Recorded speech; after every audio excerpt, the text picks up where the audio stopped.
In the 1870s, I happened to share a railway compartment with an acquaintance who turned out to be a distant relative. Words just tumbled out. He insisted that he had heard countless stories about the life of the Politzer from his father and grandfather. Finally, he said he was surprised that among all the gifted and townsmen among you, nobody had yet ventured to write the history of this distinguished family. And yet, it would certainly be a beautiful and interesting book. I then started taking notes about family members and events handed down by my kinsmen. For example, my grandfather had been known as Eisik Politzer.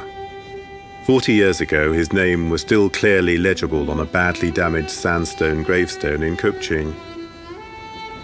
Eisik Politzer had to leave Politz around 1740 due to a distressing event.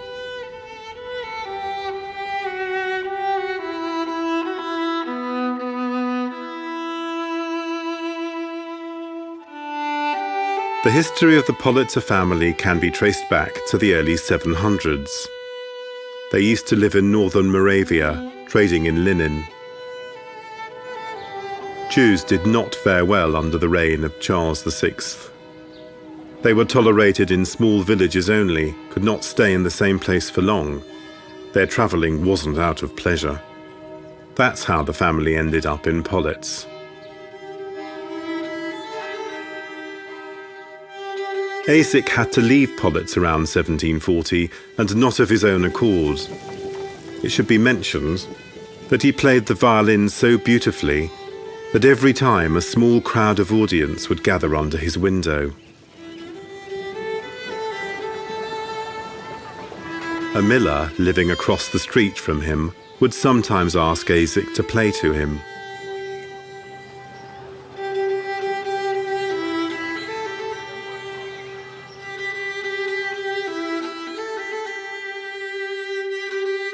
One late Friday afternoon, the miller asked Eisik to play.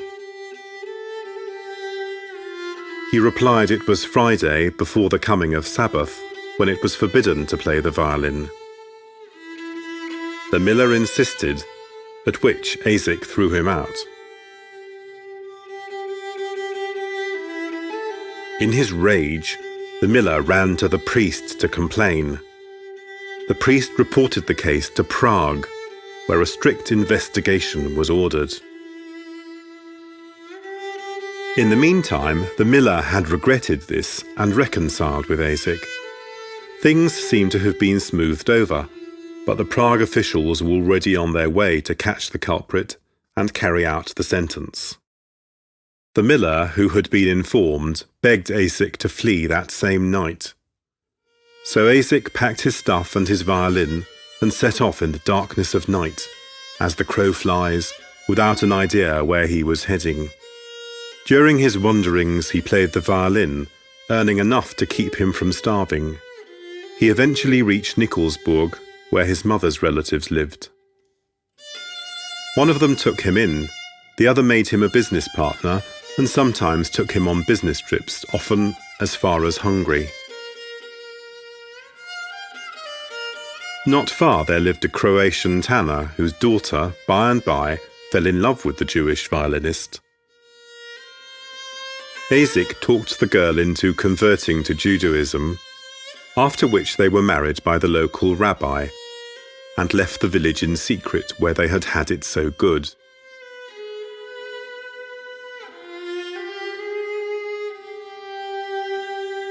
Inconsolable, the girl's father immediately set off in pursuit of the young couple, reporting them to church and lay courts.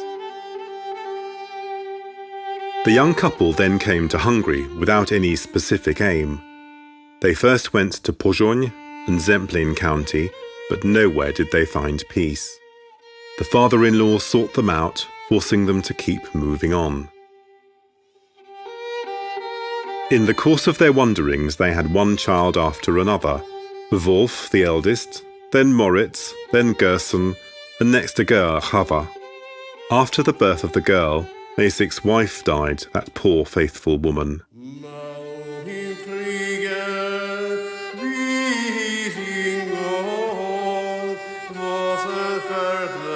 Eisik wandered further around the country, and since he had relatives in Köpchin, he eventually went there and married a young widow.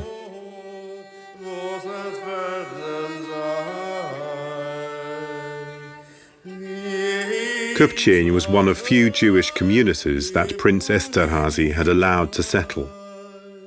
Jews in those days could not live anywhere they liked, only on the estates of landlords who would allow them to do so. Prince Esterhazy allowed the small community to have houses of its own, to build a synagogue, a mikveh and a cemetery.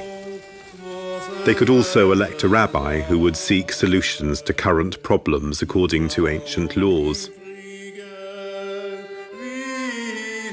The 10 years of Joseph II's rule at the end of the 18th century sparked decisive changes in the life of the Hungarian Jewry. He ordered Jews to take family names, which was how Eisik's children were named Politzer after the Moravian village. In Köpchin, Eisik was known as Eisik Politzer.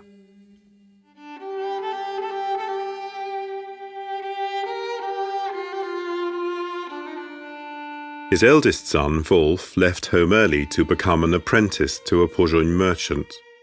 His second son, Moritz, became an apprentice to a barber surgeon and went on to become a much sought-after doctor known as Moishe Border.